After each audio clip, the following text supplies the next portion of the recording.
জেঠতুতো খুঁড়তুতো মাস্তুতো পিস্তুতো নয়, পাড়াতুতো বোনের বিয়ে। 12 বছর বাদে যে বিয়ে উপলক্ষে আমি এসেছি হাওড়া বহরমপুর থেকে। পুরনো রাস্তাঘাটগুলো, চেনা জায়গাগুলো দেখে আমি এতটাই নস্টালজিক হয়ে পড়ছিলাম। বাবিকে দেখাচ্ছি, দেখ বাবি এই রাস্তা দিয়ে এদিকে যাওয়া যেত, এখানে এই করতাম, ওখানে সেই করতাম।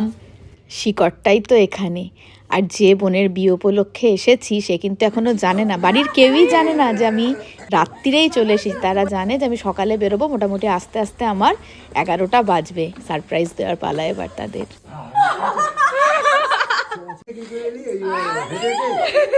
ছোট্ট থেকে এই কাকা কাকিমার হাত ধরে বড় হয়েছি। কিছু কিছু সম্পর্ক হয় যেগুলো রক্তের সম্পর্কের থেকেও দামি। এরা আমার এতটাই আপন, এতটাই নিজের। এইভাবে বুকে টেনে নেওয়া, এইভাবে স্নেহে আগলে রাখা, নিজের মানুষ ছাড়া হয়? এরা তো আমার নিজের, এরা তো আমার আপন। আর যার জন্য ছুটে আসা এত দূর থেকে, এই যে আমাদের কোণে আমার ছোট বোনটা, সে কিনা বধূ হতে চললো।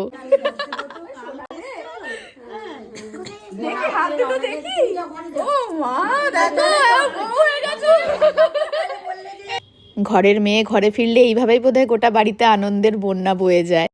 আর মামার বাড়ি পৌঁছে মামার বাড়ির আদরে বাবিকে আর পায় কে। মাকে আমি কয়েকদিন আগেই পাঠিয়ে দিয়েছিলাম, মাও জানতো না যে আমি আজ আসবো।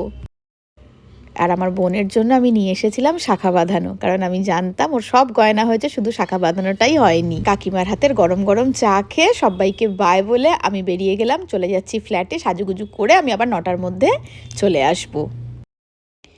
কিন্তু বেরোবো কি, ততক্ষণে তো সবাই খবর পেয়ে গেছে, তাদের সুইটি এসেছে। সবার সঙ্গে একটু দেখা করে তারপর আমি বেরোলাম। দেখা হচ্ছে একদম অনুষ্ঠান বাড়িতে গায়ে হলুদ নিয়ে।